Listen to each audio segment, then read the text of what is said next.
네, 안녕하세요. 반갑습니다.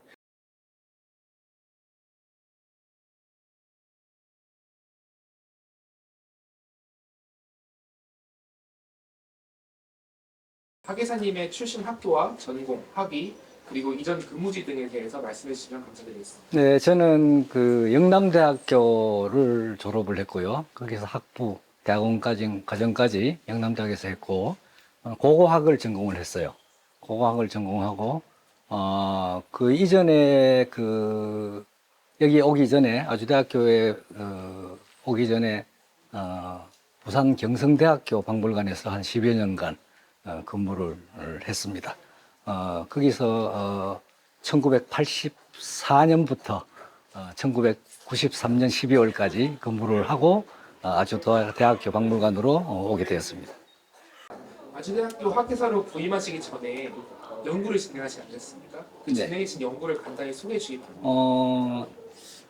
1980년도 초반에 충주댐이 건설이 됐어요. 우리나라에. 충주댐이 건설이 되면서 그 수몰지구에 있는 문화유적을 발굴 조사를 했고요.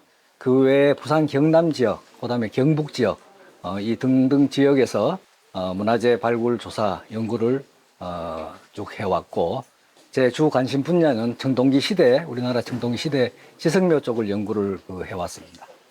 다음은 박물관 근무하신 이후 박물관 근무하실 때 질문을 드릴 건데요. 박물관에서 근무하실 때 어떤 직무로 시작하셨나요? 그때 당시에 제가 이제 그 신입 직원이 아니고 일종의 이제 다른 데 경력이 있었기 때문에 이제 경력직으로 해서 일종의 어, 특별 채용이라 할까요? 그런 형식으로 이제 왔었고요.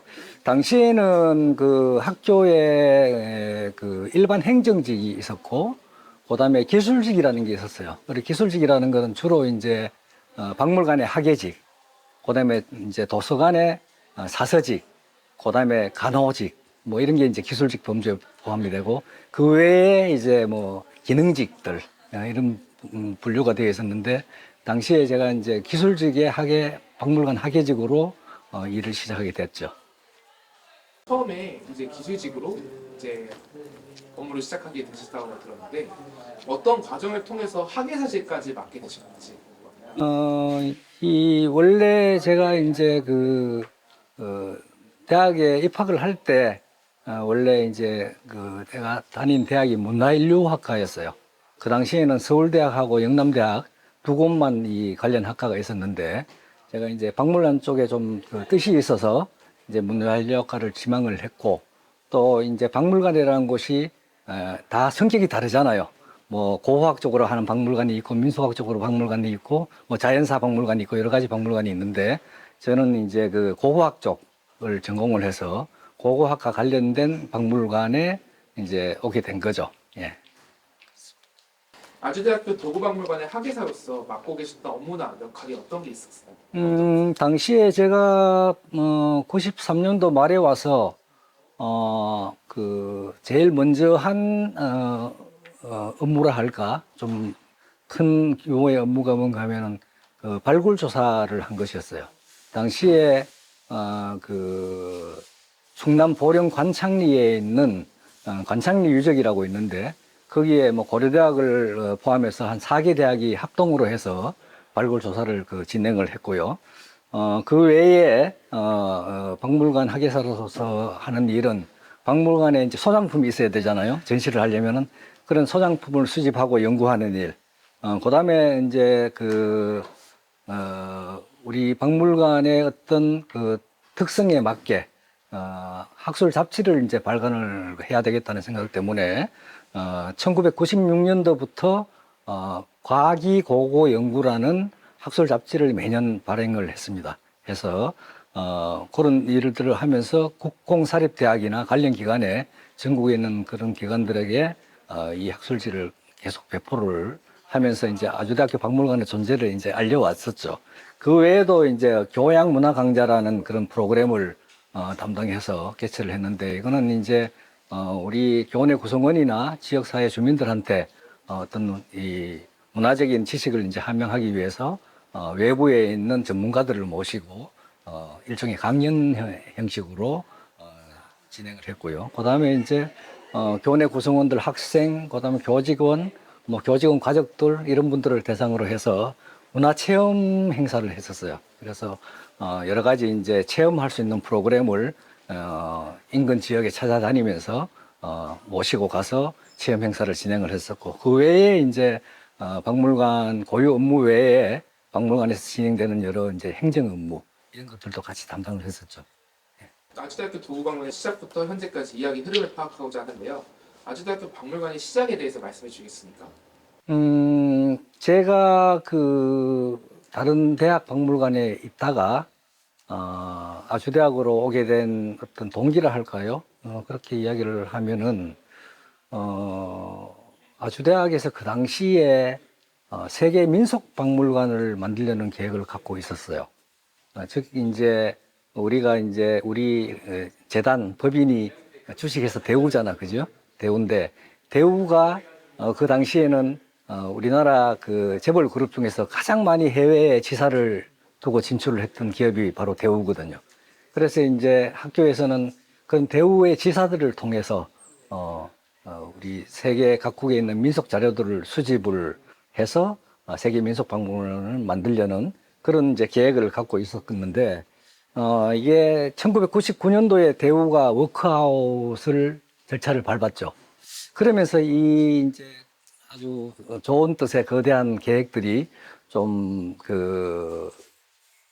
중단하게 되는 어떤 그런 계기가 되었고, 그 다음에 이제 그 이후에 이제 이 세계 민속박물관 계획이 이제 무산이 되면서 제가 생각했던 게, 우리 박물관의 어떤 특성화를 위해서 어떤 유물들을 수집을 해야 될 것인가, 이런 생각을 이제 하던 끝에 바로 이 도구를 찾았어요. 그래서 이 여러 가지 이제 우리 선조들이 남겼던 도구들을 수집을 해서 나중에 이것을 테마로 한 박물관을 만들었으면 좋겠다는 생각으로 그렇게 진행을 해 왔었습니다.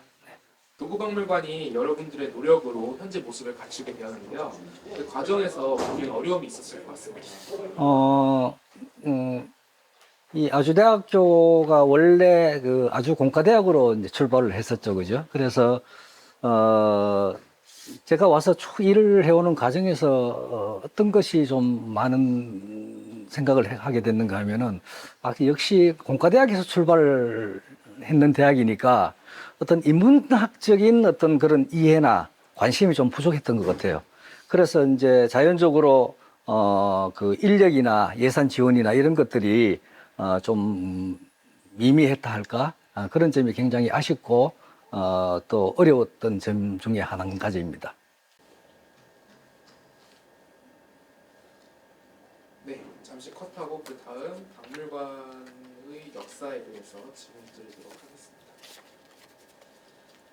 원래 처음에는 그 세계 민속 박물관? 그런 계획이 있었지만 저희 경제 침체 때 잠깐 중단이 되고 뭐 중단이 된 게 이제 무산이 된 거지. 예. 그 다음에 아이덴티티를 찾으신 것이 바로 도구. 그렇죠, 그렇죠. 그럼 원래 만약에 그 세계 민속 박물관이 생겼다고 가정한다면 지금 어느 자리에? 그때는 어떤 구체적인 계획이 세워져 있던 게 전혀 없고, 그냥 세계 민속 박물관을 아주대학교에 만들어야 되겠다는 생각을 이제 학교에서 하게 된 거죠. 하게 돼서 전혀 구체화되지 않은 상태에서 중단이 된 겁니다. 그럼 그때는 어떤 자리에 들어갈지? 그럼요. 그거는 뭐 굉장히 오래전부터 준비를 해야 그런 것들이 이루어질 수 있기 때문에 그때 당시에는 전혀 백지 상태에서 출발을 이제 시작을 하려고 했던 것이죠. 만약에 하신다고 만약에 그게 이어져서 지금까지 왔다고 하면은 주로 어떤 내용을 좀 다루었을지 궁금해요. 그러니까 지금 일본에 보면은 세계 민족학 박물관이라는 게 있어요. 네. 근데 이제 전 세계의 그 국가들의 어떤 민속학적인 의생활, 식생활, 그다음에 주생활 뭐 이런 것들을 이제 테마로 해서 여러 가지 이제 거기에 맞는 소장품들을 전시하고 하는 그런 이제 일종의 민속 박물관이죠. 예를 들면 슬라브족이면 슬라브족의 그 민속들을 가져와서 그렇죠. 전시한다든지. 그다음 국가별로도 뭐 할 수 있는 거고 민족별로도 할 수 있는 거고.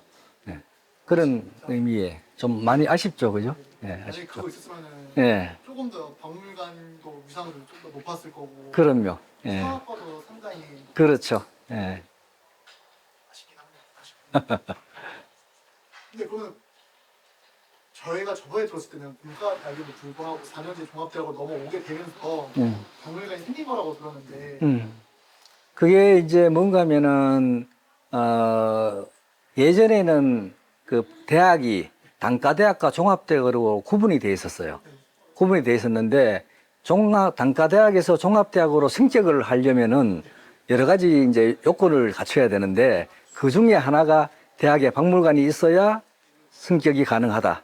그렇게 해서 그 당시에는, 그때 대학 박물관들이 많이 생겼어요. 우리나라 전국에.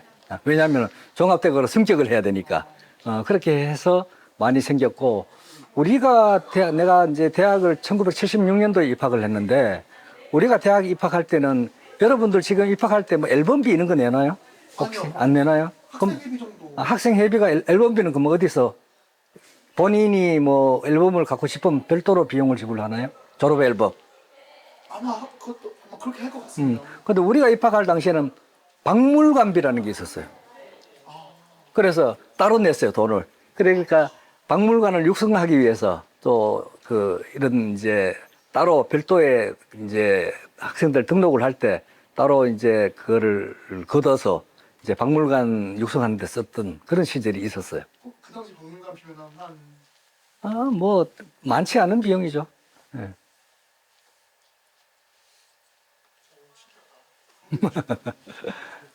자꾸 이제 처음엔 저희가 학생들 촬영하다가 이제 거기 계신 지금 연구원 선생님들 촬영하고 네. 그다음에 체험이나 선생님 네, 촬영하는데 네. 팀장님 말씀까지 들어보니까 네. 그냥 이제 모든 타임테이블이 예. 한 번에 들어오는 것 같은 느낌이 그래서 이제 이게 계속 이제 그 박물관이 계속 이제 종합대학으로 승격하려고 각 대학에서 만들잖아요. 만들다가 이게 그 법이 나중에 없어졌어요. 이게 왜냐하면은 이 대학이라는 게 사실은 돈 쓸 데가 많잖아요. 많은데 박물관은 전혀 그거하고 안 맞거든. 돈을 쓰는 곳이지 돈을 벌어들이는 데가 아니잖아. 그죠? 예. 그렇기 때문에, 그 당시에 그 사립대학의 뭐 재단 뭐 이런 데서, 뭐 내가 듣기로는, 정치권에 로비를 해서 이 법을 좀 빼자. 학교 운영하는데 좀, 돈이 너무 이쪽으로 많이 가면은 운영에 차질이 있으니까 그렇게 해서, 그 법이 없어진 걸로, 그렇게 뭐 이야기가 전해 내려오고 있어요. 네. 이거는 아닌가? 이거는 촬영에 들어가는 거 아니에요? 저희 지금 이거 다 지금 여쭤보고 있는 거. 다 들어가요? 네, 다 들어가요. 그래요? 원래 구술사 영역이 저희 주 아, 영역이어서 네네. 네. 자연스러운 것도 구아주대학교 박물관, 한 도구박물관이 여러 군데 장소를 옮긴 걸로 알고 있습니다. 혹시 아주대학교 도구박물관의 위치나 명칭의 변천을 간단히 좀 정리해 주실 수 있어요? 제가 93년도 말에 처음 왔을 때는 박물관이 지금의 8달관 10층에 박물관이 있었어요. 그러니까 너무 우습죠. 박물관이 건물 10층에 있으면 누가 오겠나. 그렇죠? 네. 있었는데 한 1년 정도 있다가 1995년도에 이제 율곡한 건물로 박물관이 이제 옮겨진 거죠. 내가 생각하기에는 아마 그때 당시에 적당한 장소가 없어서 아마 거기 가 있었던 게 아닌가. 그러고 이제 1년 정도 있다가 바로 이제 율곡한 건물로 옮기고 나서 그다음에 이제 2013년도 개교 40주년 때 이제 이 율곡관에서 연암관 1층 로비로 이제 옮기면서 기존의 명칭이 아주대학교 박물관이었던 것이 아주대학교 도구박물관으로 명칭이 바뀐 거죠. 박물관의 위치를 옮기게 된 것에는 어떤 이유가 있을까요? 이게 율곡관에 있는 그 박물관 공간이 굉장히 협소할 뿐만 아니라 또 개교 40주년 이제 행사를 이제 학교에서 총괄적으로 진행을 하면서 적당한 어떤 프로젝트가 없을까 학교에서도 고민을 한 거죠. 그러면서 이제 이제 학교에서는 이제 그 당시에 율곡관에 있을 때만 해도 박물관만 있었지 우리 대학의 역사를 알려줄 수 있는 사료들은 전혀 전시가 안 됐었거든요. 그래서 이참에 옮기면서 여기에 박물관하고 그다음에 아주 역사 전시실을 같이 만들면 좋겠다. 이렇게 이제 생각을 했던 거죠. 그래서 이쪽으로 도구박물관이 생기면서 우리 학교의 역사를 보여줄 수 있는 자료들을 같이 전시를 하게 되었어요. 예. 그 이전에는 자료를 수집만 했지 전시는 전혀 할 공간이 없어서 하지 못했던 때였죠. 예. 그 지금 했던 50주년 디지털 역사관처럼 그런 식으로 원래 계획은 기념식으로 만들어졌다가 그 마땅한 자리에 유고관 넘어간 거예요. 그 기념을 하기 위해서. 그러니까 그거는 뭐 디지털 역사관이고 실질적으로는 이제 학교 사료를 수집을 하려면은 그 물질 자료들이 있어야 되죠. 박물관이라는 것은 뭐 문서라든지 아니면 여러 가지 박물류들 뭐 이런 것들이 있어야 되기 때문에 그런 것들을 계속 이제 준비는 계속 해 왔었는데 전시할 장소가 없었던 거죠. 그러면서 여기서 전시를 하게 된 거죠. 팔달관에 박물관이 10층에 있다고 말씀하셨잖아요. 그 당시에 박물관이 좀 어떤 모습이었는지 구체적으로 그때는 사실은 뭐 제가 처음 오면서 왔더니 그냥 큰 강의실도 아니지. 뭐 어느 적당한 크기의 강의실에 그냥 책상 하나만 덜렁 있었어요. 예. 그러니까 막막하더라고, 처음에 오니까. 그래서 거기에서 이제 먼저 박물관이 있으려 그러면은 뭐가 제일 중요하나요? 볼 수 있는 자료가 있어야 되죠. 그죠? 소장품이 있어야 되잖아. 그래서 이제 그 1년 동안은 뭐 아무리 그 해도 많은 자료들은 수집을 할 수 없었고 조금 자료들을 수집한 것을 이제 일부 공간에다가 조금 전시를 하면서 그다음에 박물관 학예실 공간 요 정도만 있었어요. 그러니까 10층에 있으니까 뭐 누가 그 오는 사람도 없었고 뭐 전시실이라 할 만한 뭐 그런 그것도 못 갖췄던 거죠. 예. 아주 그냥 사무실 정도의 공간만 있었다고 보면 돼요. 그냥 한 1년 정도 지나서 이제 율곡관으로 옮기게 된 거니까. 예. 네, 감사합니다. 그리고 이제 팔달관에서 그런 한계를 극복하기 위해서 이제 율곡관을 옮겼다가 여담관으로 옮기게 된 건데요.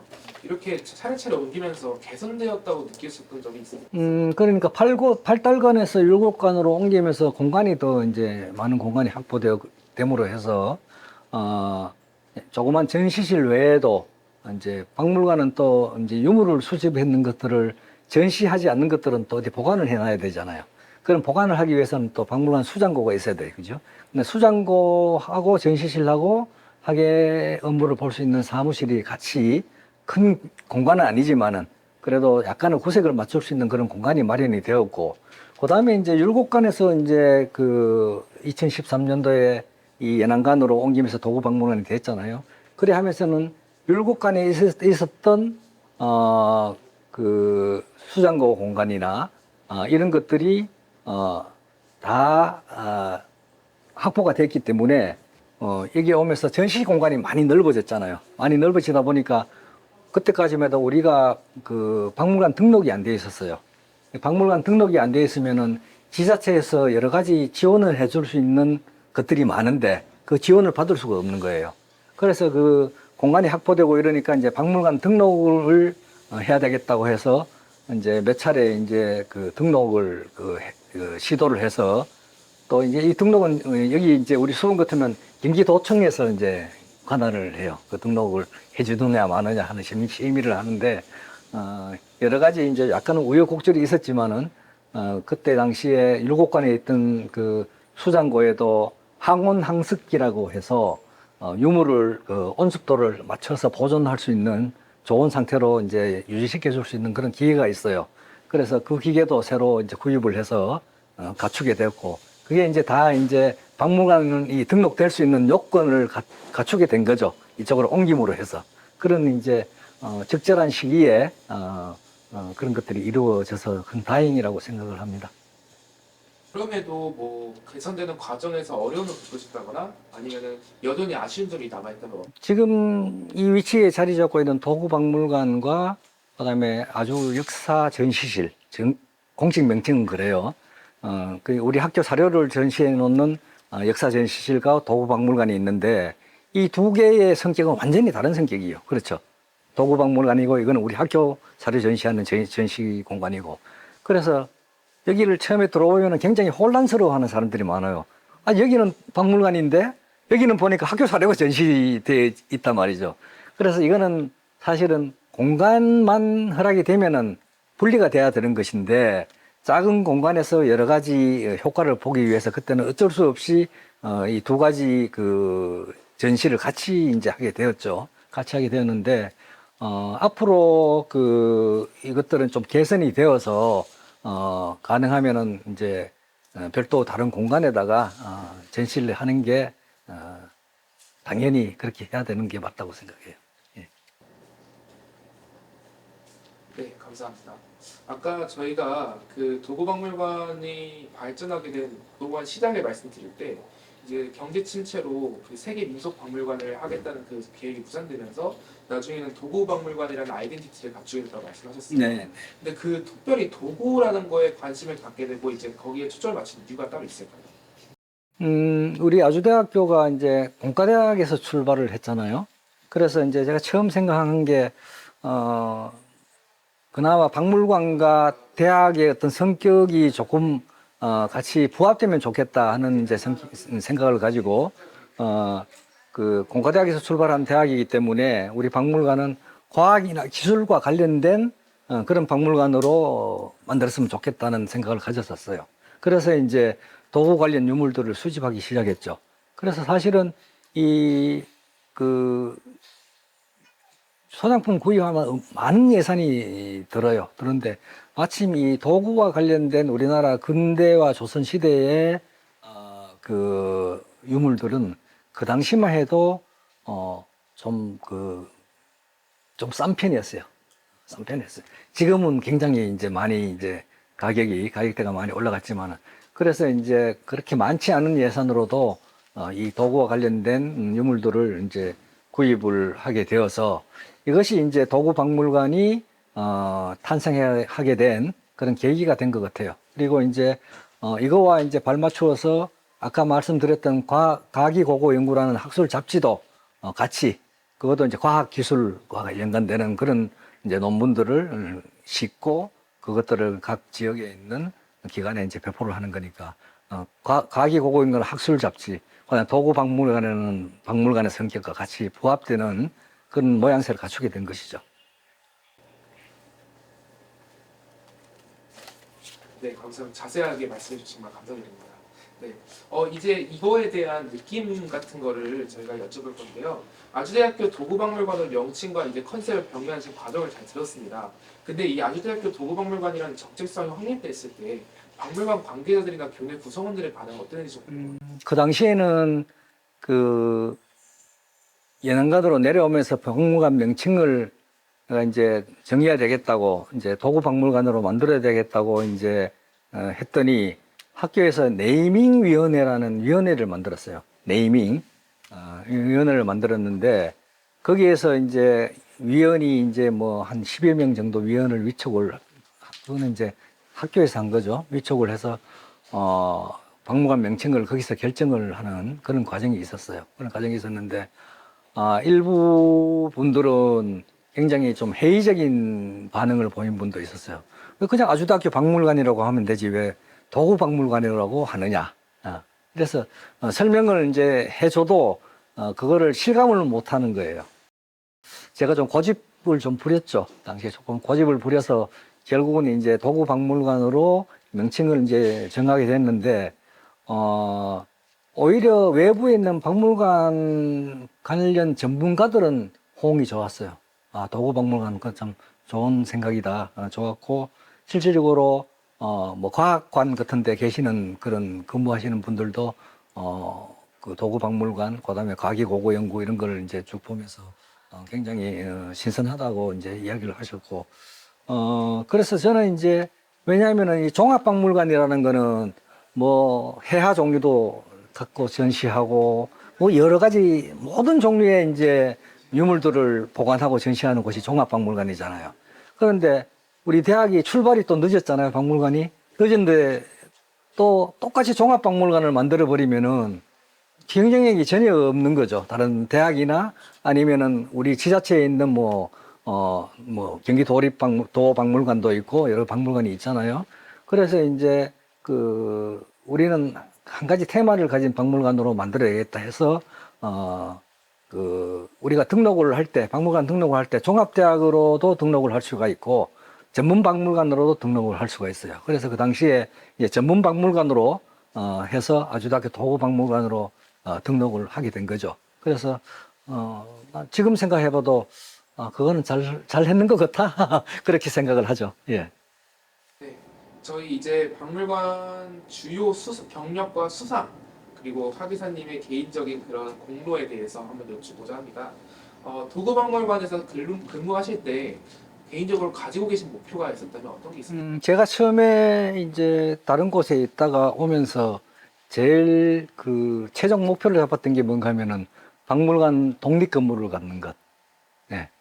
요즘은 대학 박물관이 독립 건물을 갖추고 있는 데가 제법 있어요.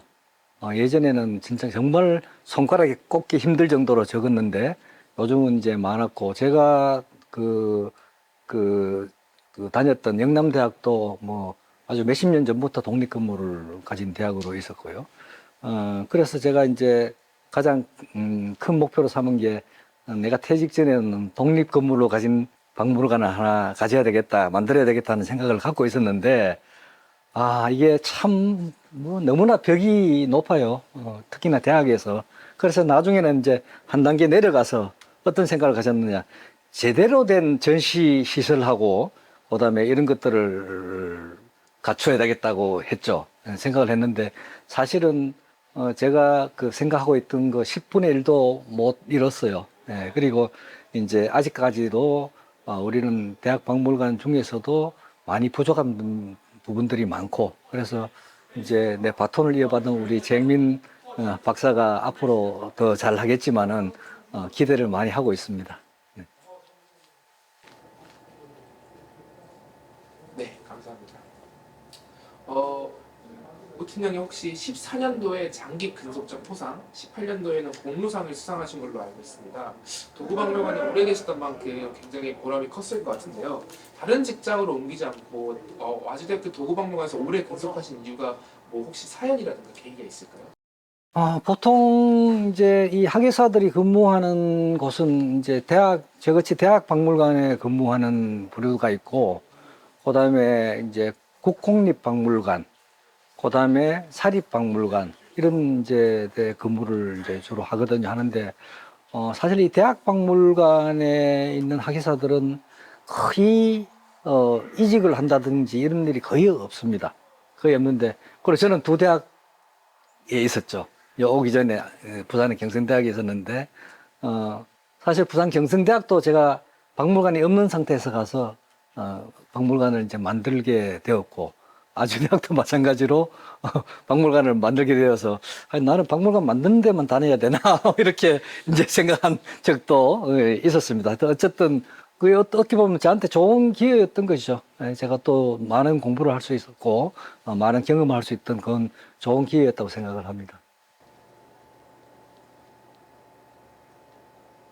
네, 감사합니다. 오랜 기간 아주대학교 도구박물관에 근무하시다 보니까 그 공로를 아주대학교에서 인정해 주는 것 같습니다. 그 공로를 인정받으신 소감이 있다면 혹시 한 말씀 가능하실까요? 근속, 표창 이런 것들은 누구나 다 받는 거 아닙니까? 그죠? 그리고 공로상도 사실은 제가 이제 퇴직을 하니까 그냥, 섭섭하니까 이제 박물관에서 만들어준 것이고, 그래서 저는 감사합니다. 감사를 하고, 어쨌든 간에 제가, 학교에 있는 동안에, 박물관이 그대로 존속을 하면서, 정년퇴직을 한 것에 대해서, 감사하게 생각을 하고 지내고 있습니다. 팀장님께서 학예사직을 수행하시면서 힘드셨던 점과 보람을 느끼시는 업무 활동이 있는지 궁금합니다. 예전에 대학 평가라는 거를 했습니다. 대학 평가를 했는데, 대학 평가를 해서 우수한 성적을 받은 학교에는 이제 지원을 많이 해주고 이제 이렇게 했었는데, 그 대학 평가 항목에 박물관이 빠져 있어요. 도서관 같은 거는 다 들어가 있는데, 도서관실은 들어가 있는데, 그래서, 학교 입장에서 보면은 어떻게 되겠어요? 항목에 들어가 있으면은 열심히 이제 지원을 해주겠는데, 항목에 빠져 있으니까 별 의미가 없다고 생각을 할 수 있죠, 그죠? 예. 그래서 그런 것 때문에 이제 지원이 굉장히 좀 미미했었고, 그리고 또 약간 어려웠던 재미를 할까 이제 하면은 이제 그 박물관 재직하면서 저 혼자서 정규직으로는 저 혼자 있었으니까 있고, 그다음에 이제 조교 선생님들이야 뭐 이렇게 번갈아 가면서 이제 또 자주 바뀌니까, 그래 굉장히 이 의논할 상대가 없었다는 거, 동료가 없었다는 거, 그게 굉장히 좀 아쉽고 또 좀 외로웠다 할까요? 그런 기간을 좀 오랫동안 가졌던 것 같아요. 네, 학예사를 공부하시잖아요. 당시 아주대학교 학예사 도구박물관의 학예사가 되기 위해서 필요했던 자격이나 업무에 필요한 데 있어 특별히 필요했던 능력이 혹시 있었을까요? 요즘은 이제 우리나라가 학예사 자격증 제도가 시행된 게 2002년도부터예요. 2002년도부터. 였는데, 그 당시에는 내가 이제 아주대학교에 올 때는 학예사 자격증 제도라는 게 없어서, 이제 보통 이제 채용을 하는 학교 측에서는, 이 사람이, 관련, 그 전공을 했느냐, 안 했느냐, 또 뭐 경력은 어느 정도 되느냐, 뭐 이런 것들을 이제 보통 일반 기업에서 이제 채용하듯이 하는데, 어쨌든 간에 이제 학예사로에서의 전공도 이제 이수를 했고, 하니까 이제 필요한 능력은 이제 갖췄다고 생각을 하고, 이제 학교에서 이제 채용을 이제 한 것이라고 생각을 합니다. 그 옛날에는 혹시 직원 구성이 어떻게 되었나요? 요즘에는 뭐 학예 보조 인력도 있고 예비 인력도 있고 뭐 교육사라는 직업도 같이 박물관에서 같이 근무를 하는데 예전에는 혹시 어떤 식으로 팀원이 구성이 되었는지? 예전에는 학예사가 모든 일을 다 했어요. 학예사가 전시, 교육, 모든 일을 다 했어요. 요즘은 원체 세분화돼 가지고 교육 관련해서는 이제 그렇지만 아직도 사립박물관 같은 데는 굉장히 열악하잖아요. 또 대학박물관도 마찬가지고, 사립박물관, 대학박물관 같은 데는 거의 학예사가 일을 다 합니다. 근데 이제 그게 이제 아까 이야기했다시피 우리가 박물관 등록 요건을 갖추고 지자체에서 이제 그런 학예 인력에 대한 지원이 되니까 우리가 그 계중에서 이제 교육사 쪽에 이제 선생님도 우리가 이제 뭐 정규직은 아니지만은 이제 계약직으로 해서 이제 모시고 와서 같이 이제 일을 할 수 있는 그런 이제 시절이 지금 된 건데, 예전에는 학예사 외에 교육사 이런 것도 없었어요. 없었고 학예사가 모든 일을 다 했죠. 예. 배워온 조교들이 와가지고 약간 도와주는. 예, 도와주는 형태죠. 그 조교들은 평생 직장이 아니니까 그냥 뭐 거쳐가는 과정이니까, 또 뭐라 그럴까, 뭐 열심히 하는 사람도 있었지만 또 그렇게 애정을 가지고 하기가 힘들었죠. 예. 예. 예. 이 기간 동안 특별전시, 이런 특별전이나 아니면 아까 기획전 같은 게 많이 있었을 것 같은데요. 이렇게 특별한 기회로 개최한 전시 중에서 학예사님 개인적으로 가장 기억에 남는 전시가 있나요? 어떤 전시가 있나요? 우리 아주대 개교가 73년이잖아요. 1973년. 그래서 2003년도가 30주년이 되는 해였죠. 그래서 2003년도에 이제 그 아주 역사 자료 특별전이라는 전시회를 이제 했었어요. 그때 이제 지금은 7간 로비 있죠. 로비에 임시 전시장 세트를 갖춰서 그렇게 이제 전시를 했었는데, 요게 이제 아마 뒤에 질문하고 같이 이렇게 연관이 되는 건데, 하여튼 제가 50주년 아주 역사자료 특별전, 그게 최초의 특별 전시였었습니다.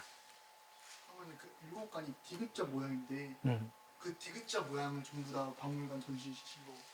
앞에 우리가 들어가면은 맞은편이 대강당이잖아, 그죠?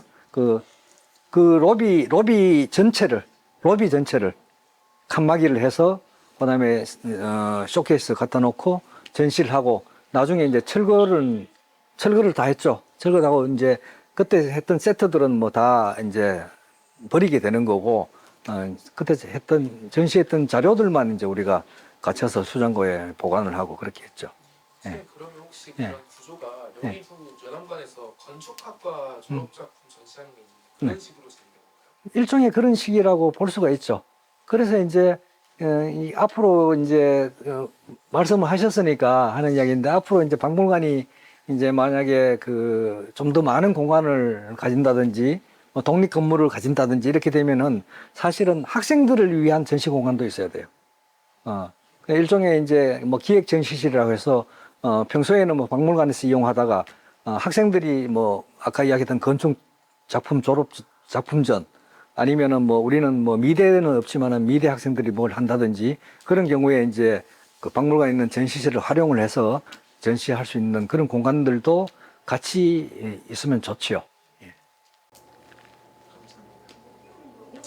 아까 아주역사 특별전에 대해서 또 여쭤볼 건데요. 30주년 기념 아주역사 자료 특별전 개최하실 때 자료를 어떤 방법으로 모으셨나요? 그때 이제 그 뭐 우리 동문회, 그다음에 동문회 홈페이지를 통해서 이제 졸업생들에게 이제 그 홍보를 했고, 그다음 교내에는 뭐 자연적으로 교내에는 여러 가지 이제 루트를 통해서 했는데, 실질적으로 이 뭐 행정부서의 자료들을 구하기 위해서 이제 우리가 박물관에서 문서 발송도 해서 어떠한 자료들이 필요하니까 혹시 갖고 계시면은 우리 박물관으로 좀 이관을 해달라. 잘 안 돼요, 그게. 예. 원체 바쁘기도 하지만은 거기에 대한 어떤 그 개념이 이렇게 잘 안 돼 있으니까 일반 분들은 그래서 도저히 나중에 안 되겠더라고. 그래서 이제 직접 갔어요. 각 부서마다 직접 그 우리 조교 선생님하고 같이 가서 각 부서에 있는 창고들을 이제 뒤져 보니까 의외로 그 창고에서 자료들이 많이 나와요. 근데 그 당시만 해도 아주대학교 행정 쪽에서는 그 어떤 게 있었는가 하면은 관리혁신이라는 프로그램을 가지고 각 부서에 있는 여러 가지 그 문서라든지 이런 것들을 뭐 종이 없는 사무실 만들자 뭐 이런 이야기 많잖아요. 네. AIMD 처음 막 생기고 그랬을 때. 맞아, 예. 그래갖고 그때 당시에 내가 추측하기에 많은 사료들이 버려졌던 것 같아요.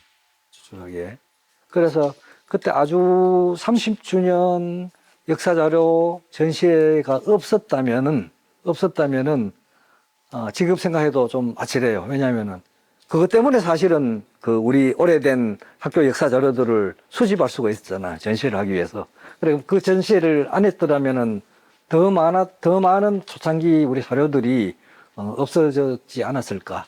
그런 생각을 합니다. 사실상 그 AIMG 어떻게 보면 디지털로 간편하게 된 건 맞지만 네. 어떻게 보면은 또 예. 근데 이제 그 에임즈를 그 관리혁신 프로그램 하기 전에 사실은 이 작업이 선행이 돼야 되는 거죠.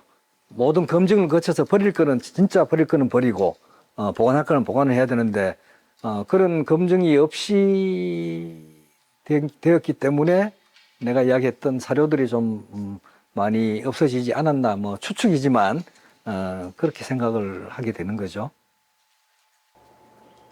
감사합니다. 아주역사 자료 특별전의 의미고 있고 숨겨진 의의도 깨닫게 돼서 정말 좋은 것 같습니다. 이 특별전 후에 교내 위상이나 교내 구성원들의 반응은 어땠는지 궁금합니다. 이 특별전을 하고 나니까 그 나아진 점이라 할까? 하는 게 뭔가 하면 주로 특히나 그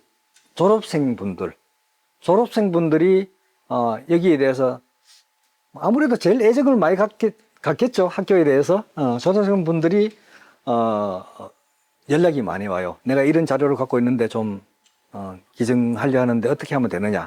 뭐 이런 연락들이 많이 와요. 그래서 졸업생들을 대상으로 해서 많이 이제 수집하는 계기가 되었고, 과거에는, 지금은 아마 그 행사가 있는지 모르겠는데, 과거에는 뭐 홈커밍 데이라고 해서 각 기수별로 우리 학교 체육관에서 행사를 했었어요. 그 기수 졸업생들이 그 기수들만 와서 그날 인원들이 굉장히 많이 와요. 와가지고 저 체육관에서 행사하고, 또 그 기수들은 학교 발전기금도 이제 기수별로 모아서 학교에 이제 내고 이렇게 했거든요. 그때 이제 어떤 요청이 있는가 하면은 우리 학교 사료 중에서 중요한 거 좀 전시를 좀 해달라. 모이니까 체육관에.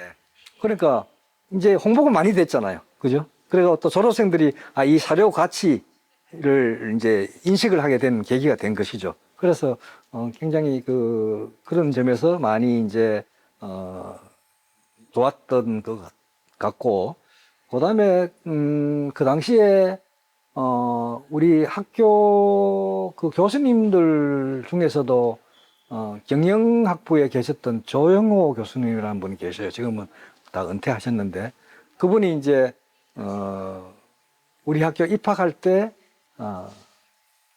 73학번이에요. 1회인데 경영학과 교수로 계셨죠. 1회인데 이분이 입학할 때 수석으로 입학하셨어요. 그 당시에는 보니까 수석 입학 그 증서가 있더라고. 그래서 이분이 사실은 그건 자기 집 갑으로 내려가도 좋잖아요. 좋은데 그거를 선뜻 또 박물관에 기증해 주시더라고. 예. 그 사모님도 같은 이제 그 졸업생이고. 그래서 그런 것들. 그다음에 이제 당시에 아주대학교 초창기에부터 직원으로 계셨던 분들, 내가 이제 자료 수집할 때는 다 행정과장을 맡고 계셨던 분들인데, 그 중에서 여기 지금 페넌트 같은 게 많이 전시가 안 되어 있는데, 우리 학교에 각종 행사를 하면 왜 페넌트 많이 만들잖아요. 근데 한 수백 점을 갖고 계신 분이 계셨어요. 그분이 이제 장상선 과장님이라고 계셨는데, 그분도 선뜻 처음에는 좀 달라고 했더니만은 많이 주저 하시더라고. 하더면, 뭐 여러 가지 이제 이야기를 하니까 뭐 있는 거 그대로 다 내놓으셔갖고 그런 여러 가지 이제 지원을 많이 받아서, 아마 학교 우리 초창기 사료들, 우리만큼 보관하고 있는 데가 그렇게 많지 않을 거예요, 내 생각에. 옛날에 봐요. 아주 아세아의 솔본느 대학 뭐 이렇게 해서 저런 홍보물도 있잖아요. 그죠? 예. 그래서 아주 저쪽 끝에, 오른쪽 끝에 아세아의 솔본느 대학 아주 뭐죠? 수원의 탄생. 예. 저런 것들 아주 재밌는 그 홍보물이죠. 그죠? 예. 우리가 원래 란사하고 이제 해박이에서 탄생한 대학이기 때문에 이제 저걸로 이제 홍보를 한 거죠, 학교에서. 아까 펜던트를 많이 갖고 계시다던 그 어떤 분이시다고요? 장창성 과장님이라고. 장창성. 네네. 이분도 졸업생이에요. 아니에요. 그분은 졸업생이 아니죠. 네, 굉장히 뜻깊은 이야기들이 많이 나왔네요. 하기사님께서 개인적인 생각을 가지고 계시다면 이걸 좀 여쭤보고 싶은데요. 박물관 소장품을 많이 관리하실 거라고 생각합니다. 근데 그 소장품 중에서 팀장님께서 가장 애정이 있거나 의미가 깊다고 생각하는 소장품이 있다면 어떤 게 있을까요? 아까 잠깐 이제 이야기 도중에 나왔던 이야기인데, 이제 1994년도에 이제 충청남도 보령에서 그 유적 발굴 조사를 했었죠, 우리가. 그래서 이제 관창리 유적이라고 해서 그때 이제 뭐 고려대학, 그다음에 충남대학, 우리 뭐 대전보건대학 이렇게 해서 4개 대학이 합동으로 이제 섹터를 달리해서 조사를 이제 했었어요. 그래서 저는 이제 그때 당시에 여러분들 대선배였던 학생들하고 같이 가서 몇 달간 숙식을 같이 하면서 이제 발굴 조사를 이제 진행을 했었습니다. 그래서 그때 출토되었던 유물들 중에서 청동기 시대의 그 돌로 만든 돌칼이나 아니면은 돌 화살촉이나 그 외에 뭐 방추차라든지 아니면 지금 전시되고 있는 뭐 토기류라든지 이런 것들이 굉장히 귀중한 자료들이 많이 출토되었어요. 그래서 지금은 여기 뭐 특별전 한다고 잠시 어디 치워놓은 것 같은데, 그전에는 여기 이제 그 유물들이 다 전시가 돼 있어, 저쪽에 있겠다. 전시가 되어 있었거든요. 그래서 그런 것들이 굉장히 이제, 저한테는 의미 깊은 소장품이었다고 생각을 합니다. 그때 같이 갔던 성악가 선배님들 뭐 현남주 선배님이나 현남주는 그때 같이 안 했고, 뭐, 김판석, 잘 모르는가 봐. 예. 저희 성악가에서 현남주 선배님이랑 좀 비슷해셔가지고 그 현남주 선생님 몇 회죠? 91년이니까 2회인가 1회. 그거는 내하고 같이 조사를 안 했고, 그 외에 하여튼 초창기 학번들이에요, 다. 94년도면 혹시 한상준 선생님 계시대요? 한상준 선생도 그때는 고고학 쪽에 별 뜻이 없었지. 동양사 쪽을 하고 있으니까. 예. 예. 그래서 그 학생들이 한 7, 8명 같이, 관창리 유적 같은 경우는 넉 달을 했거든요. 넉 달을 같이 이제 숙식을 하면서 같이 했고. 예. 그래서 이제 그 학생들하고 친하게 지내게 된 그런 계기도 거기서 많이 있었죠. 학생들 학부생 시절 때 같이 숙식을 하시는 학부생 때. 거예요? 예. 그러면은 휴학을 하고 가나요? 아니면 뭐 따로 수업 같은 게 개설돼서 같이 프로젝트처럼? 주로 이제 방학 때를 조사를 일부러 이제 학생들 때문에 방학을 이용해서 많이 이제 했었고, 또 이제 그때 당시만 해도 뭐 발굴 조사하게 되면은 또 학과의 선생님들이 이제 출석 인정도 해주시고 이랬었죠. 예. 그것도 공부니까. 예. 그 당시에 교수님들이 출석 예, 인증 예, 많이 예. 약간 지금의 파란학기랑 비슷한 개념으로 그렇죠. 예. 다음 질문 드리겠습니다. 기억에 남는 소장품에 있어. 그리고 그거 넘어서 기증자나 아니면 기억에 남는 사연이 있으실까요? 아까 교수님이나 행정과장님이나 이런 분들 외에 제가 굳이, 저도 생각해 봤어요. 기억에 남는 기증자가 누굴까 생각을 해 봤더니, 제가 이제 30주년 기념 특별전을 하고 나가서, 얼마 지나지 않았던 시기였었는데, 제가 기억하기로는 아마 사회 졸업생 정도 되는 분이었던 것 같아요. 기업을 운영하고 계시는 분인데, 어느 날 갑자기 이 택배 박스가 왔더라고요. 그러니까 보니까, 또 사료들을 많이 보내셨어. 그래서 아유, 감사하다고 이제 전화 드렸죠. 감사합니다 하고 그래서 이제 지났는데 얼마 안 있으니까 또 뭐가 또 왔어요. 그래 보니까 무슨 선물이 왔어. 그래 보니까 이 선물을 보내신 거야. 예. 그래서 내가 그 선물을 받아서 좋은 게 아니고, 그죠? 선물을 받아서 좋은 게 아니고, 내가 하고 있는 일이 이렇게 보람된다는 그런 느낌을 받으니까 굉장히 참 자부심도 생기고, 참 잘 해오고 있구나 하는 그런 생각이 들어서, 굉장히 이제 그 기억이 굉장히 지금도 많이 남고 있습니다. 감사합니다. 이제 에피소드적인 질문 하나 드리고자 하는데요. 학위사님으로 계시는 동안에 아주대학교 박물관에서 도구박물관에서 기억나는 에피소드가 또 사건이 있었다는 거 좀 말씀해 주시겠어요? 이거는 원래 질문지에 없었던 건데, 어? 에피소드. 그냥 기억에 남는 일이라고 제가 그래, 한번 해볼게요. 네네. 가장 기억에 남는 거는 뭐니 해도 이 도구박물관 개관한 거죠. 2013년도죠. 40주년 때. 초대 관장님 아니. 이 도구박물관이 연안관으로 오면서 이제 도구박물관 이름으로 개관을 했잖아. 그죠? 예. 그게 개교 40주년 기념 때 여기 왔거든요. 그러니까, 우리가 73년도 개교를 했으니까 2013년이 되는 거죠. 그죠? 23년에 지금 50주년이니까. 네, 그죠? 네. 그래. 그게 이제 가장 뜻깊었던 일이라고 할 수 있는데, 사실은 그때 참 힘들었어요. 이거 하면서. 왜냐하면은 이 기존에 있던 박물관하고는 다른 성격의 도구 박물관을 이 자리에 이제 만들어야 되잖아요. 근데 조교는 한 분 있지. 그 둘이서 이제 이거를 해야 되는데, 너무너무 이제 힘들어갖고 중간중간에 지치기도 하고 했는데, 이제 개교 40주년 기념식을 하잖아요. 학교에서. 하게 되면 바로 이 자리에서 했어요. 40주년 기념식을. 도구박물관 바로 앞에서. 그래 했는데, 이게 일손이 딸리고 하다 보니까 굉장히 시간이 이제 안 되는 거야. 그래서 이 기념식 하기 한 이틀 전부터는 꼬박 밤을 새웠어요.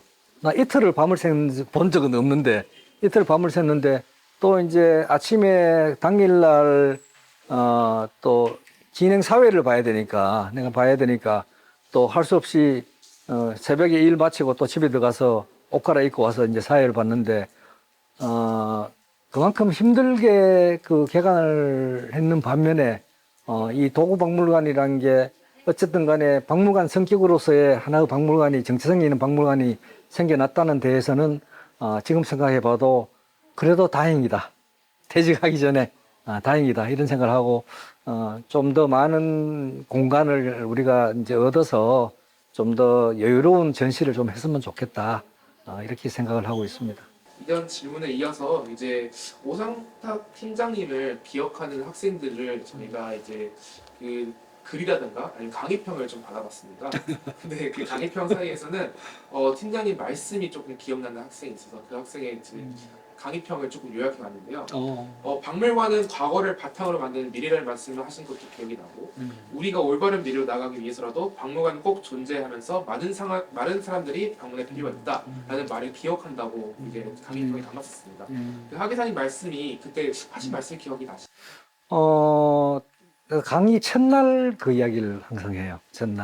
첫날 이제 프롤로그로 해서 이제 그 쭉 보여주면서 이제 하는데, 간단하게 한번 이야기해 볼까요? 예. 네, 좋습니다. 첫날 내가 이야기한 내용 좀 축약해서 네. 내가 한번 읽어볼게요. 내가 적어왔어요. 적어왔는데, 우리는 과거를 바탕으로 할 때에 올바른 미래를 꿈꿀 수 있다. 우리에게 박물관이 필요한 이유는 미래를 준비해야 하기 때문이다. 박물관에는 아득한 과거부터 지금까지 우리가 살아온 자취를 오롯이 간직되어 있다. 그러므로 박물관에 가면 자신을 되돌아보고 다른 사람들의 삶에 관심을 갖게 된다. 그리고 마침내 우리 미래의 삶에 대해서도 영감을 얻고 돌아온다. 이런 내용이에요. 이 내용의 요점이 뭔가 하면은 이제 우리는 과거를 알아야 우리가 나아가야 할 미래의 방향을 설정할 수 있다는 그런 뜻인 거죠.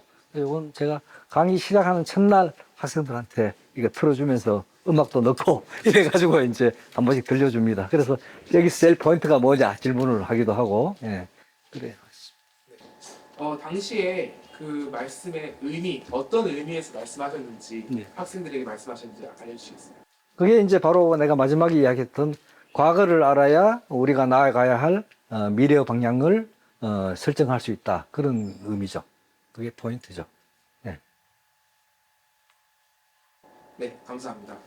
이게 그 살아있는 박물관 수업 때 하신 말씀이시죠? 네. 이 수업을 진행하실 당시에 학생들이 박물관과 친해질 수 있도록 지도하신 걸로 알고 있는데요. 네. 현재 학생들에게 그 살아있는 박물관 수강하지 않은 사람들 아니면 이 영상을 앞으로 볼 시청자들에게 박물관에 대해서 특별히 강조하고 싶으신 점 있으실까요? 그러니까 이제 요즘 박물관들은 여러분들이 초등학교 때 박물관 많이 갔죠? 그 손잡고 학교에서 같이 단체로 가기도 하고, 뭐 방학 숙제하러 가기도 하고, 그런데 여러분들이 생각하기에 초등학교 때 하고 지금하고 박물관이 어떻게 변화했다고 생각해요? 제 생각에는 네. 예전에는 약간 좀 관람은 되게 딱딱한 유물만 이게 덜렁 돌아가는 느낌이면 요즘 같은 경우에는 그 유물에 맞게 디자인 공간 배치도 다 해놓고 네. 그리고 그 공간 배치를 관람객이 직접 즐길 수 예, 있는 예. 느낌이 강하게 들고 있어요. 맞아요. 근데 과거, 요즘 흔히 이야기하는 고객 중심적인 운영, 박물관이. 과거의 그 어떤 전통적인 박물관은 와서 보든지 말든지 전시만 해놓고, 그죠? 예. 역사적인 순서대로 쭉 배열해 가지만은 요즘 박물관들은 그게 아니고, 관람자들로 하여금, 유물하고 같이 대화도 할 수 있는 그런 여러 가지 이제 시설들이나 이런 것들을 이제 해서 즐길 수 있어야 관람객이 온다는 거죠. 그죠? 그래서 그런 컨셉을 가지고 이제 박물관이 이제 운영이 되고 있는데, 그래서 난 이제 내가 그렇게 이야기를 해요.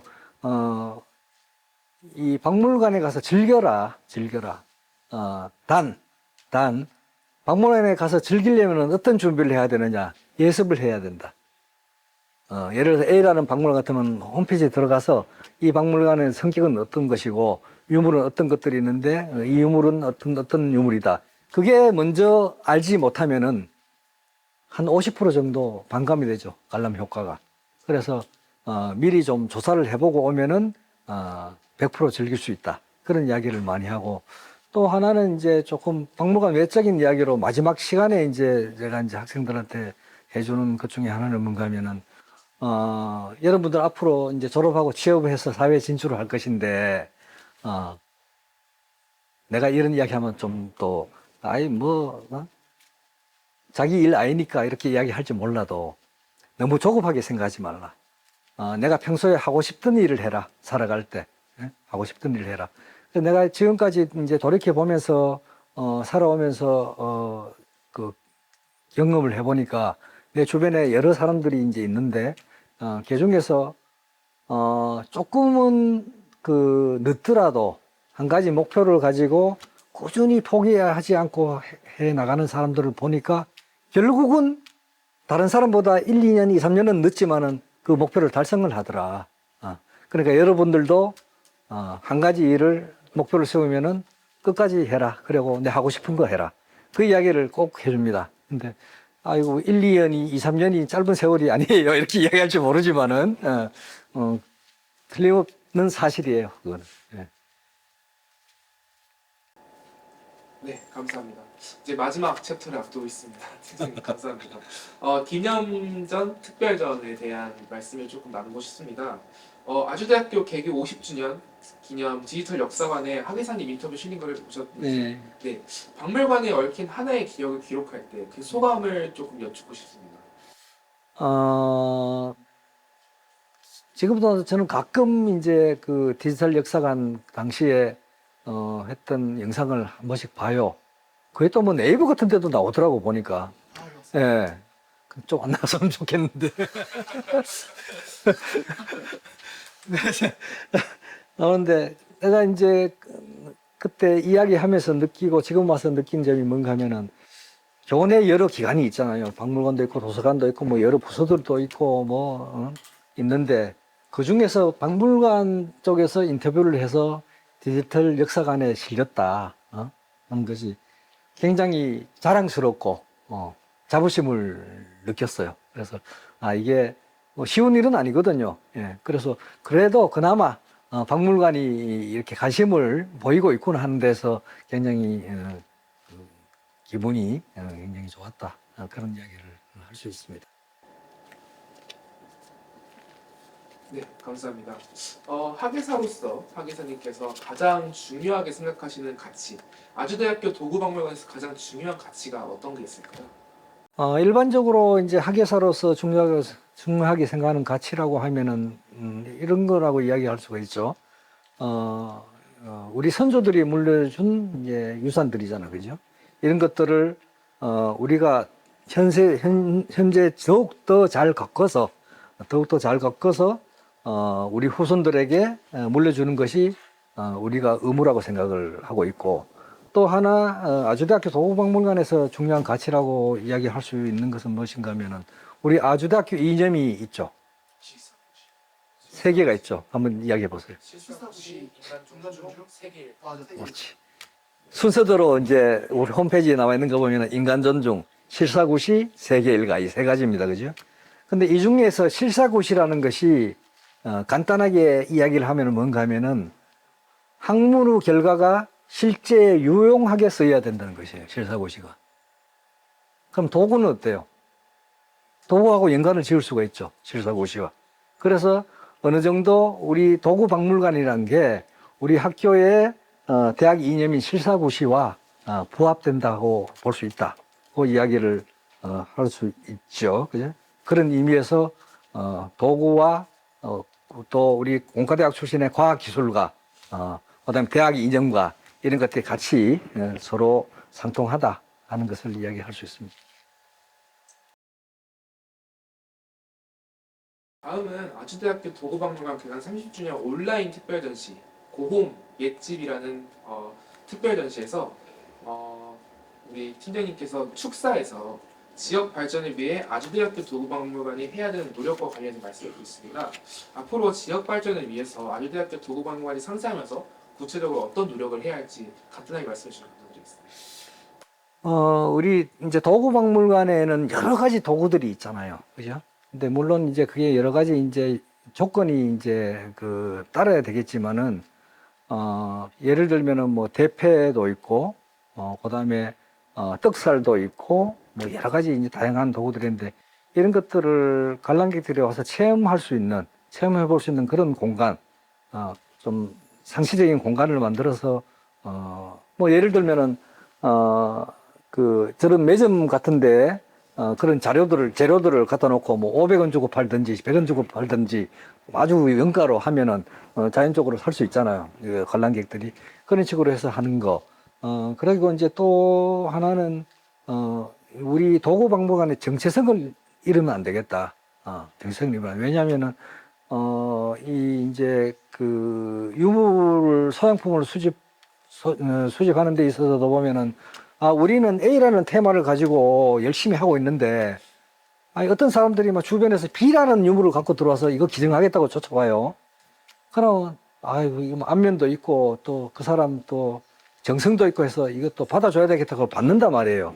그럼 아무 소용이 없는 것들이에요, 그런 것들. 그래서 우리 정체성을 살 수 있는 그런 잃지 말고 주민들한테도 여러 가지 이제 볼거리나 이런 것들을 또 문화적 시식을 우리가 전달해 줘야 할 그런 의무가 대학에서 있다. 대학의 사회성이죠, 그죠? 그런 것들을 우리가 열심히 이제 계속 그런 생각을 가지고 박물관이 나아가야 되지 않겠느냐 그런 생각을 합니다. 네, 감사합니다. 이 온라인 특별 전시에 관해서 한 가지 더 여쭙고자 하는데요. 이제 온라인 특별 전시 이번에 고흥 옛집에서는 선사시대에 있는 거주지를 직접 3D로 이미지로 구현하면서 이제 새롭게 하는 전시 방식을 도입했다고 보는데요. 온라인을 이용해서 이렇게 새롭게 전시하는 방식에 대해서 하 기자님께서 어떻게 생각하시는지 좀 말씀을 부탁드립니다.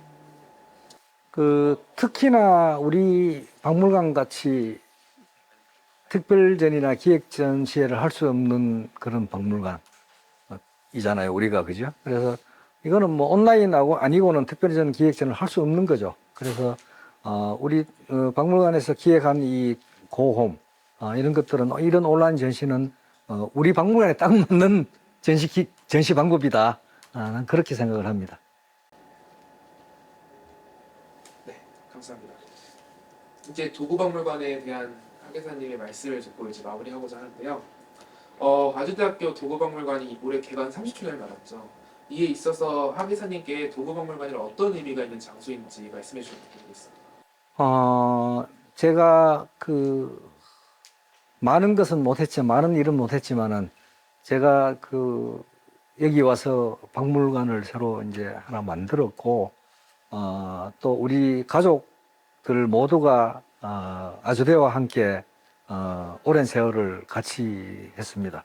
그래서, 그 당시에 큰아이가 초등학교 2학년, 3학년 때, 제가 이 수원 아주대학교로 왔는데, 지금은 7살짜리 아이를 둔 엄마가 돼 있고, 예? 아들도 마찬가지로, 아들도 우리 학교 출신이에요. 경영 쪽 출신인데, 나중에 스토니브룩 가서 공부하고 와서 지금 이제 들어와서 대학원 가정하고 지금 직장 생활을 그렇게 하고 있어서, 자녀들도 아주대학교 덕분에 잘 자랐고, 또 제가 정년퇴직까지 아주 무사하게 또 일을 할 수 있는 아주대학교에 감사드리고 싶은 그런 심정입니다. 괜찮은가요? 계속 네.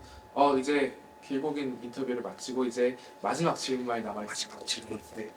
아주대학교 도구박물관이 앞으로 더 나아갈 미래는 이제 앞으로 지금까지 지나온 세월보다 더 길다고 생각합니다. 근데 그 더 나은 미래를 위해서 하계사님께서 조언을 해주신다면 어떤 말씀을 해주고 싶은가요? 저는 우선 가까운 미래에